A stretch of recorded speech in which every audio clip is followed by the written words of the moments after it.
ഇന്ന് വീട്ടിൽ കുറച്ച് അലങ്കാര പരിപാടികളൊക്കെ നടന്നുകൊണ്ടിരിക്കുകയാണ്. ഒരുപാട് ദിവസമായിട്ട് ഞാൻ ഓൺലൈനിൽ നിന്ന് കുറച്ച് സാധനങ്ങളൊന്ന് റീഓർഗനൈസ് ചെയ്തെല്ലാം വയ്ക്കാൻ വേണ്ടിയിട്ട് വാങ്ങിച്ചിട്ട്. അപ്പോൾ ഇത്രയും ദിവസം ഒന്നും ടൈം കിട്ടിയില്ല. ഇപ്പോഴാണ് ഒന്ന് ടൈം കിട്ടിയതെല്ലാം വയ്ക്കാനായിട്ട്. ആണിയൊക്കെ അടിച്ച് എല്ലാം ഓർഗനൈസ് ചെയ്യാൻ സഹായിച്ചത് ചേട്ടനാണ് കേട്ടോ. ഞാൻ കൂടുതലും ലൈറ്റ് കളേഴ്സിലാണ് സാധനങ്ങളൊക്കെ ഓർഡർ ചെയ്തിട്ടുണ്ടായിരുന്നത്. അത് കുറച്ചുകൂടെ വെട്ടം വരുന്ന പോലെ തോന്നി വീട്ടിൻ്റെ അകത്ത്. അത് മാത്രമല്ല കുറച്ച് പോസിറ്റീവായിട്ട് നല്ല ഭംഗിയായിട്ടുണ്ടായിരുന്നു കാണാനായിട്ട്. ഈ ഒരു സ്നേക്ക് പ്ലാന്റ് കുറേ നാളായിട്ടോ വാങ്ങണം എന്ന് വിചാരിച്ചിട്ട് അതും വാങ്ങിച്ചിട്ടുണ്ടായിരുന്നു. പിന്നെ കൂടുതൽ യെല്ലോസ് ആണ് കേട്ടോ ആഡ് ചെയ്തത്. ഭയങ്കര രസമായിരുന്നു കാണാനായിട്ട്.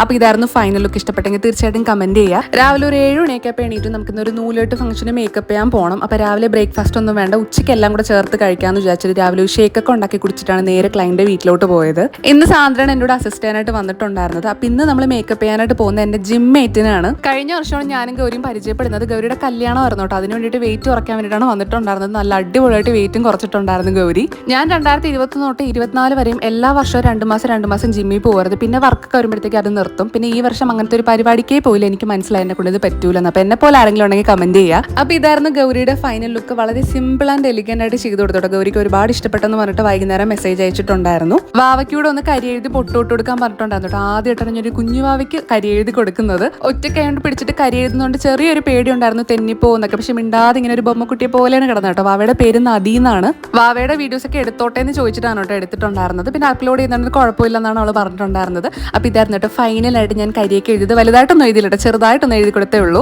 അങ്ങനെ മേക്കപ്പ് ഒക്കെ ചെയ്ത് കഴിഞ്ഞപ്പോൾ ആൻറ്റി ഫുഡ് കഴിച്ചിട്ട് പോയാൽ മതി എന്ന് പറഞ്ഞു. പിന്നെ ഞാനും സാധനം കൂടെ ഫുഡൊക്കെ കഴിച്ചിട്ട് വെളിയിൽ ഇറങ്ങിയപ്പോൾ ഇവിടെ ഒരാളുണ്ട് കേട്ടോ. പാവമായിരുന്നു, ബഹളം ഒന്നുമില്ല കേട്ടോ. മിണ്ടാതെ ഇങ്ങനെ നോക്കിക്കൊണ്ടിരുന്നു. എനിക്ക് ഒരുപാട് ഇഷ്ടപ്പെട്ടു. നല്ല ഭംഗിയായിരുന്നു അവനെ കാണാനായിട്ട്. അങ്ങനെ ഇറക്കി കഴിഞ്ഞ് നേരെ വീട്ടിലോട്ടൊന്ന് പരന്നിട്ട് ഇവിടെ ഉച്ചക്കത്തെ ഫുഡ് ഉണ്ടാക്കുന്ന പരിപാടിയിലാണെന്ന്. കുറച്ച് ബീഫ് വാങ്ങിച്ചിട്ടുണ്ടായിരുന്നു. പരന്നനാണ് കേട്ടോ ഫുഡൊക്കെ ഉണ്ടാക്കിയതാണ്. ഇന്ന് എനിക്ക് പ്രത്യേകിച്ച് പണിയൊന്നുമില്ല. പിന്നെ കുറച്ച് നേരം ക്ലീനിങ് ഒക്കെ ഉണ്ടായിരുന്നു. അതൊക്കെ ചെയ്തിട്ട് വന്നപ്പോഴേക്കും ഇവിടെ ബീഫ് റെഡി ആയിട്ടുണ്ടായിരുന്നു. അപർണ കുറേ ദിവസം കൊണ്ട് ചോദിക്കുന്നു കേട്ടോ കേക്ക് ഉണ്ടാക്കി കൊടുക്കാനായിട്ട്. അവളുടെ ബർത്ത്ഡേക്ക് ഉണ്ടാക്കാന്നാണ് വിചാരിച്ചത്. പക്ഷേ ആ സമയത്ത് എനിക്ക് ടൈം ഉണ്ടായിരുന്നില്ല. അങ്ങനെ കേക്കിന്റെ ബാറ്റർ എല്ലാം റെഡിയാക്കിയിട്ട് നേരെ ഓവനിലോട്ട് ബേക്ക് ചെയ്യാനായിട്ട് വെച്ചിട്ടാണ് നേരെ ഫുഡ് കഴിക്കാനായിട്ട് വന്നത്. അങ്ങനെ ഫുഡൊക്കെ നല്ല അടിപൊളിയായിട്ട് കഴിച്ചു കഴിഞ്ഞപ്പോഴേക്കും നമ്മുടെ കേക്ക് ഇവിടെ റെഡി ആയിട്ടുണ്ട്.